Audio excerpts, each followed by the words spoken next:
Hi friends, welcome to our channel. இன்றைக்கி நம்ம வந்து கை வலிக்காமல் கஷ்டப்படாமல் இடியாப்பம் எப்படி பண்ணலான்னு பார்க்கலாங்க. நீங்கள் வந்து மாவு வந்து கை வலிக்க வந்து கஷ்டப்பட்டு பிசைய வேண்டியது இல்லைங்க. நம்ம செய்கிற அந்த ஈஸியான மெத்தடில் சூப்பராக பண்ணலாங்க.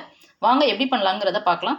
ஸோ அதுக்காக நான் வந்து 1 கப்பு வந்து பச்சரிசி மாவு வந்து எடுத்திருக்கேங்க. அதோட வந்து 1/4 ஸ்பூன் வந்து உப்பு வந்து எடுத்திருக்கேங்க.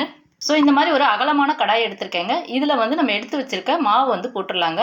ஸோ இந்த மாவு வந்து எப்படி ரெடி பண்ணுறதுங்கிறத நம்ம ஆல்ரெடி வந்து வீடியோ அப்லோட் பண்ணியிருக்கோங்க. அதோட லிங்க்கை நான் வந்து டிஸ்கிரிப்ஷனில் கொடுக்குறேன், வேணுங்கிறவங்க பார்த்துக்கோங்க. இப்போ வந்து 1 கிளாஸ் வந்து நம்ம வந்து மாவு எடுத்துருக்கோங்க. அதுக்கு 1.25 கிளாஸ் வந்து தண்ணி ஊற்றிடலாங்க. நம்ம எடுத்து வச்சிருக்க உப்பையை வந்து போட்டுடலாங்க. போட்டுட்டு இதை வந்து கை எடுக்காமல் நல்லா கரண்டியை வச்சு கிளறிக்கிட்டே இருக்கலாங்க. ஸோ இது ஃப்ளேம் வந்து லோ ஃப்ளேம்லேயே வச்சு கிளறிக்கிட்டே இருங்க. ஏன்னா கிளறதுக்கு வந்து நமக்கு கொஞ்சம் கஷ்டமாக இருக்கும். அதே மாதிரி கட்டி சேராமல் பார்த்து கிளறிக்கிட்டே இருங்க. இது கரெக்டாக ஒரு 5 மினிட்ஸில் வந்து நல்லா நமக்கு வந்து மாவு வந்து நல்லா வெந்து வந்துடுங்க. இப்போ மாவு வந்து நமக்கு வந்து நல்லா வெந்து வந்துருச்சுங்க. இதை வந்து அப்படியே ஆற வச்சிடலாம். ஒரு 5 மினிட்ஸ் ஆறட்டும். ஆறுனதுக்கப்புறம் நம்ம வந்து கை பொறுக்கிற அளவுக்கு வந்து சூடு அளவுக்கு இருக்கட்டுங்க. அதுக்கப்புறம் நம்ம கை வச்சு லைட்டாக ஒரு 2 மினிட்ஸ் மட்டும் பசைஞ்சா போதுங்க. ஸோ இப்போ வந்து மாவு வந்து நல்லா ஆறிடுச்சுங்க. இப்போ வந்து நம்ம வீட்டில் யூஸ் பண்ணுற சமையல் எண்ணெய் எந்த எண்ணெயாக இருந்தாலும் அதை வந்து நான் 1 ஸ்பூன் வந்து போடுறேங்க. ஸோ இந்த எண்ணெய் ஊற்றும் போது நமக்கு வந்து இடியாப்பம் வந்து நல்லா சாஃப்டாக வருங்க. ஸோ இப்போ வந்து நம்ம வந்து என்ன பண்ணலாம்னா லைட்டாக வந்து கையை வச்சு பசைஞ்சிடலாம். பசைஞ்சிட்டு அதை வேறு பிளேட்டுக்கு இப்போ வந்து ட்ரான்ஸ்ஃபர் பண்ணிடலாங்க. ஸோ ஆல்ரெடி வந்து நமக்கு சூட்லேயே வந்து மாவு வந்து நல்லா வெந்திருக்குங்க. ஸோ வந்து 2 மினிட்ஸ் மட்டும் இப்படி பசைஞ்சிக்கிட்டா போதும். ரொம்ப கை வலிக்கலாம் பசைய வேண்டாம். மாவு வந்து நல்லா எவ்வளோ சாஃப்டாக இருக்குன்னு பாருங்கள். ஈஸியாகவும் செஞ்சிடலாம். அட் த சேம் டைம் வந்து சாஃப்டாகவும் இருக்குங்க நமக்கு இடியாப்பம். ஸோ இப்போ வந்து மாவு வந்து நமக்கு ரெடி ஆயிடுச்சுங்க. இதை வந்து நம்ம வந்து இப்போ இடியாப்பம் உரலில் வந்து நம்ம போட்டுடலாங்க. ஸோ இந்த மாதிரி அகலமான ஒரு பேன் எடுத்திருக்கேங்க. இதை வந்து நல்லா வந்து ப்ரீ ஹீட் பண்ணிடுங்க. நல்லா வந்து ஹீட் ஆயிடணுங்க. ஒரு 5 மினிட்ஸ் நான் வந்து நல்லா ஹீட் பண்ணிவிட்டு அதுக்கப்புறம் வந்து புளிங்கங்க. இந்த மாதிரி இடியாப்பம் செய்கிறதுக்கு உங்களுக்கு வந்து இட்லி பானையே தேவையில்லைங்க. இந்த மாதிரி ஒரு பேன் இருந்தால் போதும். இன்னொன்று ஈஸியாகவும் வெந்துடுங்க. ஸோ ஆல்ரெடி நமக்கு வந்து வேக வச்ச மாவுனால 2 மினிட்ஸ்லேயே வெந்துடுங்க.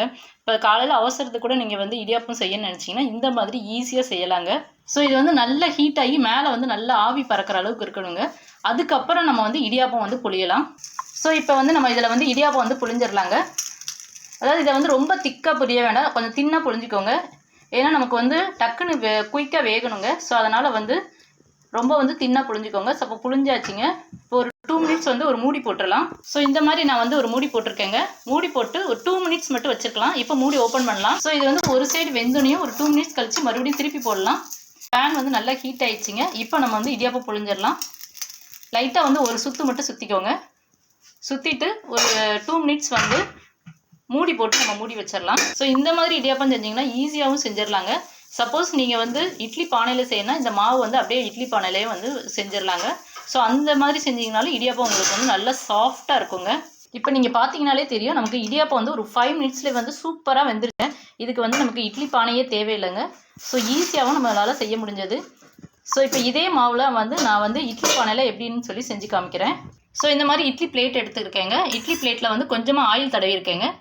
ஆயில் தடவிட்டு புழிஞ்சோம்னா நமக்கு வந்து ஒட்டாமல் ஈஸியாக வந்துடுங்க. ஸோ இந்த மாதிரி வந்து மாவு பசைஞ்சு நீங்கள் இடியாப்பம் பண்ணிங்கன்னா ரொம்ப ஈஸியாக இருக்குங்க. ஸோ வந்து புளியறதுக்கும் வந்து ரொம்ப கஷ்டமாக இருக்காதுங்க. மாவு வந்து நல்லா வெந்த மாவுனால நமக்கு வந்து புளியறதுக்கும் ஈஸியாக இருக்கும். இப்போ நீங்கள் பார்த்தீங்கனாலே தெரியும் எவ்வளோ ஈஸியாக இருக்குன்னு பாருங்கள். புளியறதுக்கு அந்த ஃப்ளோவே பார்த்தீங்கன்னா தெரியும், அவ்வளோ ஈஸியாக ஃப்ளோ ஆகுங்க. இப்போ அடுத்ததுலேயே நம்ம வந்து புளிஞ்சிடலாங்க. ஸோ நார்மலாக வந்து நம்ம வேக வைக்கிறக்கும் இந்த மாவில் வந்து வேக வைக்கிறக்கும் நிறைய வித்தியாசம் இருக்குங்க. அதுக்கு வந்து நியர்லி வந்து 20 மினிட்ஸாவது நம்ம வேக வைப்போங்க. ஸோ இது வேகன மாவுனால நம்ம வந்து ஒரு 5 மினிட்ஸ் வந்து இட்லி பிளேட்டை வந்து இட்லி பானையில் வச்சு வேக வச்சிடலாம். ஸோ இப்போ இடியாப்பம் வந்து நம்ம வந்து 2 பிளேட்லேயுமே புளிஞ்சாச்சுங்க. இப்போ வேக வச்சிடலாம். இப்போ நமக்கு சாஃப்டான இடியாப்பம் 10 மினிட்ஸ்லேயே வந்து குயிக்காக ரெடி ஆயிடுச்சிங்க. ஸோ இந்த மாதிரி ஈஸியான இடியாப்பம் நீங்களும் உங்கள் வீட்டில் வந்து ட்ரை பண்ணுங்கள். இது எந்த அளவுக்கு சாஃப்டாக இருக்குன்னு சொல்லி இப்போ பாருங்கள். அது கை வச்சாலே எவ்வளோ அமுங்குற அளவுக்கு இருக்குது பாருங்கள். ஸோ இந்த அளவுக்கு வந்து சாஃப்டாக இருக்குங்க. ஸோ நாங்கள் போடுற வீடியோலாம் உங்களுக்கு பிடிச்சிருக்குன்னு நினைக்கிறேன். பிடிச்சிருந்தா லைக் பண்ணுங்கள், உங்கள் ஃப்ரெண்ட்ஸ் அண்ட் ரிலேட்டிவ்க்கு ஷேர் பண்ணுங்கள். நிறைய பேர் வந்து சப்ஸ்கிரைப் பண்ணி சப்போர்ட் பண்ணுறீங்க. தொடர்ந்து உங்கள் சப்போர்ட்டை கொடுங்க. Thank you so much.